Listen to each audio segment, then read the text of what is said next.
there's probably, you're going to struggle to find a more evil, wicked man in all the Bible. But in my opinion, after now having studied who Ahaz was, I don't really think there's a more evil person. And I'll give you a couple examples as to why. But he was entrusted to represent God. And he profaned it in such a way that not only did he bring destruction on himself, but he brought destruction on God's people and the world around them. It upsets me to think that this man did it, and yet I see so many of us doing it today. 2 Kings chapter 16 picks up and says, Ahaz was 20 years old when he became king, and he reigned 16 years in Jerusalem. But he did not do what was right in the sight of Yahweh his God, as David his father had done. But he walked in the way of the kings of Israel, and even made his son pass through the fire, according to the abominations of the nations from Yahweh, whom Yahweh had dispossessed from before the sons of Israel.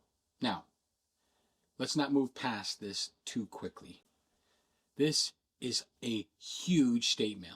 And one big sign, probably the biggest sign that you're going to see, is that he even made his son pass through the fire. He's talking about he sacrificed his child to Molech. He practiced child sacrifice to Molech. We've already talked about these things, but I want you to think about how important this really is. Because, again, when our leaders do evil in the name of God, in the office of God, that we could dig into that one for hours. In this particular case, you have a king who's supposed to rule over God's people according to God's ways. And he is now introducing this evil idolatry into it.